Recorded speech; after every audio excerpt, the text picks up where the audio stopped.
Low line area identify केलेत आणि तिथं या ठिकाणी ह्या आपत्ती जो कक्ष आहे आपला नियंत्रण कक्ष 24/7 इथं आहे आणि 3 सत्रामध्ये वरिष्ठ अधिकारी इथं असतात. त्याचबरोबर प्रभाग समिती स्तरावर पण आपण सगळे JCB मशीन आणि एक अधिकारी ठेवलेले आहेत. म्हणजे इमर्जन्सी ताबडतोब तिथं त्यांना आपल्याला मदत करता येईल. त्याचबरोबर 38 ठिकाणी 66 पंप जे आहेत जे लो लाईन एरिया तिथं पाणी साचतं 66 पंप देखील त्या ठिकाणी लावलेत. विशेष म्हणजे नाल्यावर सेन्सर लावलेले 8 ठिकाणी. म्हणजे जसं पाणी वाढेल तसं त्याने इथं कंट्रोल रूममध्ये अलर्ट मिळेल आणि तिथल्या लोकांनाही देखील ते अलर्ट करू शकतात की पाणी वाढतंय आणि त्याप्रमाणे त्यांना सुरक्षित स्थळी आपल्याला हलवता येईल. CCTV च्या माध्यमातून मॉनिटरिंग देखील केलं जाईल आणि बाकी तर मला वाटतं पर्जन्यमापक यंत्र पण तुम्ही बसवले 6 ठिकाणी आणि त्यामुळे त्याचा देखील आपल्याला त्याचा फायदा होईल. TDRFची टीम महापालिकेचीच आहे आणि 2 NDRFच्या टीम तुम्ही आज येत आहेत. त्यामुळे त्याच्यामध्ये देखील फायदा या ठिकाणी होईल आणि सर्व पंपिंग आपले जे आहेत मोटर्स तुम्हाला गेल्या वर्षी जिथं जिथं तुम्हाला माहित आहे की ते पाणी वॉटर लॉगिंग झालंय तर तुम्ही ते आयडेंटिफाय करून काही स्पॉट जे आहेत ते तर आता पाणी यावर्षी साचत नाही जे मेकॅनिझम तुम्ही बनवलंय तर त्यामुळे त्याचा देखील फायदा या ठिकाणी झालेला आहे. आणि त्याचबरोबर रस्त्यांची सगळी डागडुजी झालेली आहे आणि मॅनहोल जे आहेत त्याच्यावर तुम्ही जाळ्या बसून मशीन होल म्हणजे पॅक करून टाकले नाही त्याला झाकण लावले सर. हा म्हणजे माणूस कधी पडला नाही पाहिजे म्हणजे ते निघणार नाहीत ना. खाली स्टीलच्या जाळ्या लावल्या तुम्हाला साफ करायला म्हणजे स्टीलची जाळी लावलेली आहे त्यामुळे सेफ्टीसाठी बरोबर. त्यामुळे एकंदरीत मला वाटतं सर्व तयारी ठाणे महापालिकेने केलेली आहे आणि ज्या ठिकाणी पूर परिस्थिती निर्माण होऊ शकते त्या ठिकाणी देखील मोठ्या पंपांची व्यवस्था केली आहे.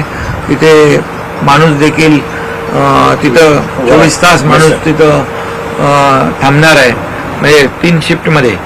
त्यामुळे एकंदर सगळं जर पाहिलं तर ठाण्यामध्ये गेल्या अनेक वर्षापासूनची जी काही परिस्थिती आणि कुठं काही परिस्थिती उद्भवू शकते त्या ठिकाणी नियोजन ठाणे महापालिकेने चांगल्या प्रकारचं केलेलं आहे. लाईफ जॅकेट रेस्क्यू बोट 21 बोटची व्यवस्था केलेली आहे.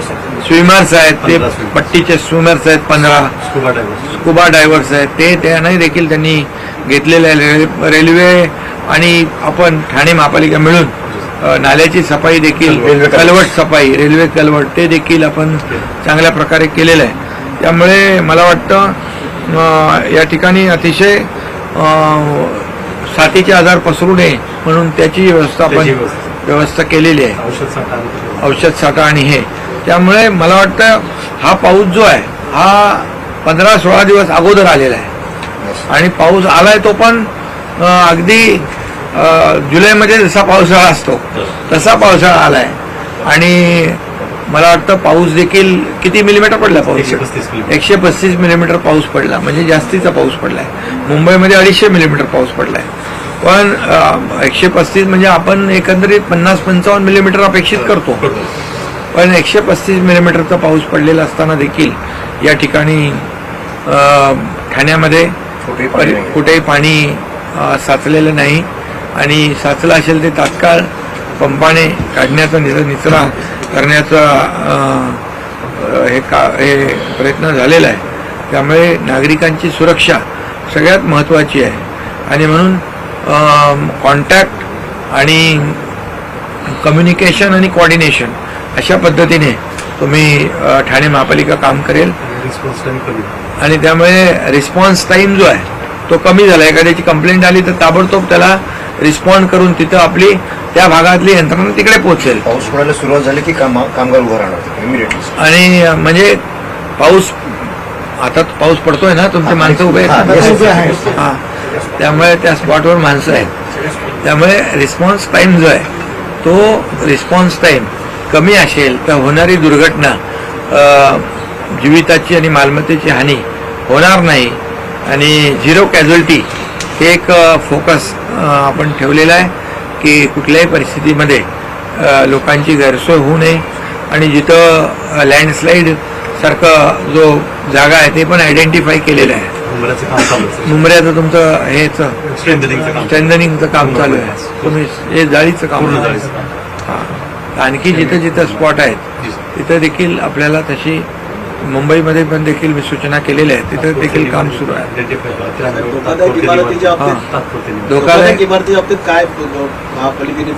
धोकादायक इमारतीच्या बाबतीमध्ये C1 जे आहे, C1 कॅटेगरी जे आहे त्यांना आपण सुरक्षित स्थळी हलवण्याचा निर्णय घेतलेला आहे.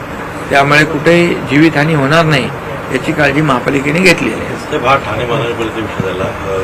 ठाणे जिल्ह्याचं पाहिलं तर उल्हास नदीचा दरवर्षीचा एक अनुभव आहे की आजही धोक्याची पातळी ओढवली, पण पाऊस कमी असल्यामुळे नुकसान झालं नाही, पण अफवा मोठ्या प्रमाणात पसरल्या जातात. त्याला आपण काय म्हणतो? नाही, तुम्ही तुमच्या माध्यमातून मी जनतेला हे सांगू इच्छितो नागरिकांना, कुठल्याही अफवांवर विश्वास ठेवू नका.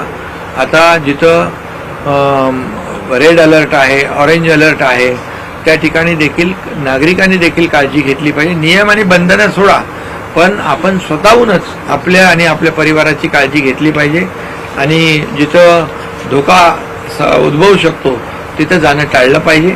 आणि म्हणून कुठल्याही अफवांवर विश्वास ठेवण्याची आवश्यकता नाही. तुम्हाला जो शासनाकडून महापालिकेकडून जो मेसेज येईल तोच आपला, आणि आपत्ती व्यवस्थापन आपलं ठाणे कंट्रोल जिल्हा अधिकृतपणे त्याच्यावर आपण विश्वास ठेवला पाहिजे. खोट्या अफवांवर विश्वास ठेवू नये आणि नागरिकांनी देखील आपली आणि आपल्या परिवाराची काळजी घेणं गरजेचं आहे. त्यासाठी सुरक्षित जिथं स्थळं नसतील त्या ठिकाणी जाणंही टाळलं पाहिजे. पूर्णपणे ठाणे महापालिका, जिल्हा प्रशासन आणि राज्य सरकार पूर्णपणे नागरिकांचं जीवन या पावसाळ्यामध्ये सुरक्षित कसं राहील आणि त्यांची गैरसोय कशी होणार नाही याची पूर्णपणे काळजी आणि खबरदारी घेईल. सर, आदित्य ठाकरे मातोश्रीमधून बाहेर पडत थेट मुंबई गाठलेली आहे. ठिकाणी पाणी सबत साचल्या ठिकाणी हा सत्ता झाल्यावरती कुठेतरी आरोप करताना ते दिसत आहे. आता मला त्याच्यावर आरोप प्रत्यारोपावर जायचं नाही. आता आम्हाला पहिलं तर नागरिकांना मदत करायची आहे.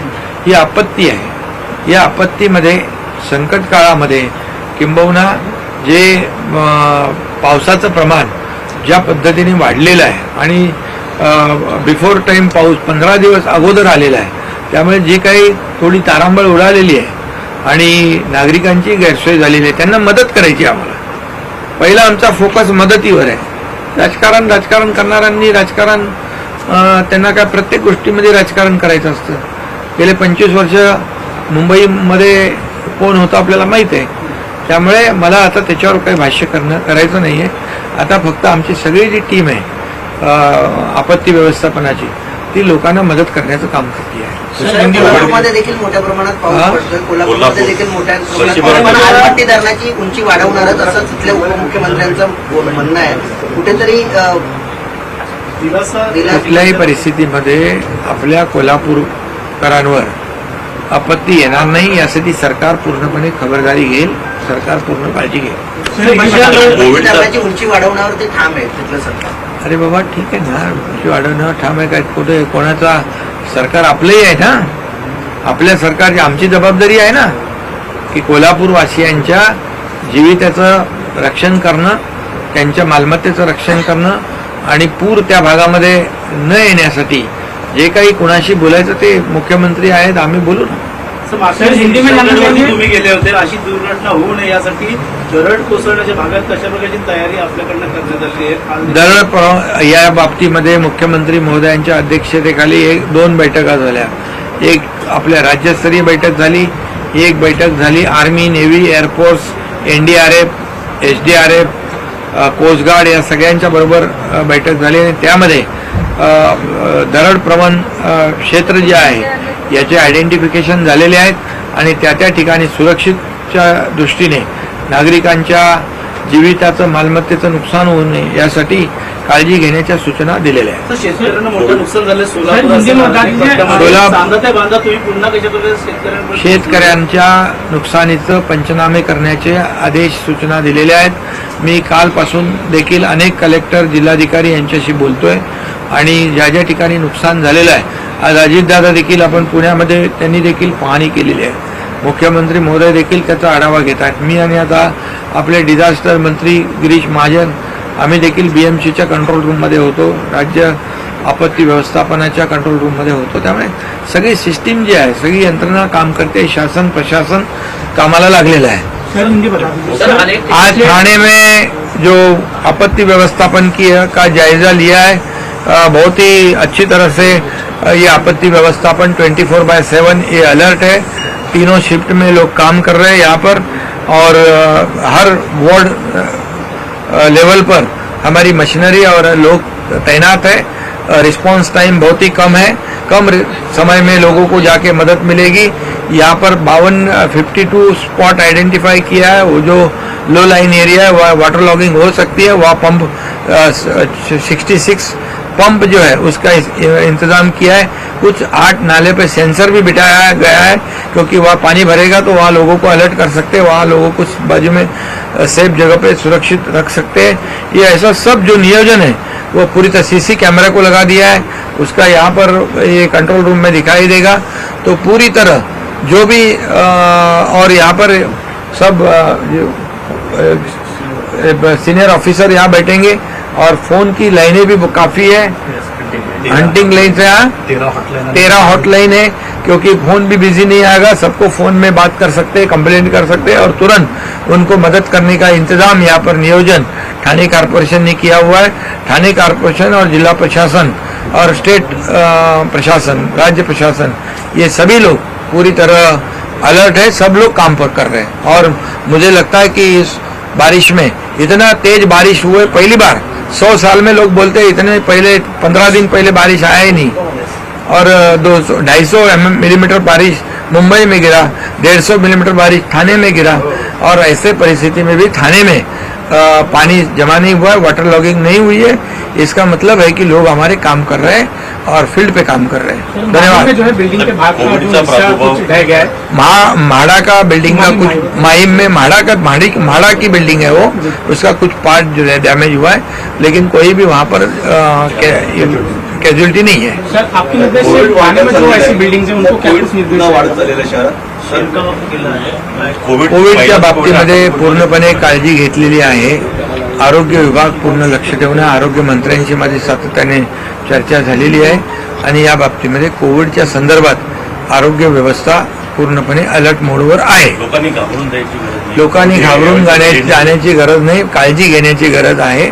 आणि म्हणून पावसात देखील आणि जे कोविडचे रुग्ण आपल्याला दिसत आहेत यामध्ये देखील आपण चिंता करण्याची आवश्यकता नाही, पण प्रत्येकाने सुरक्षेच्या दृष्टिकोनातून आपण आपली काळजी घेण्याची आवश्यकता आहे. शासन बरोबर आणि प्रशासन लोकांची सुरक्षा याला बिल्कुल प्राधान्य देते.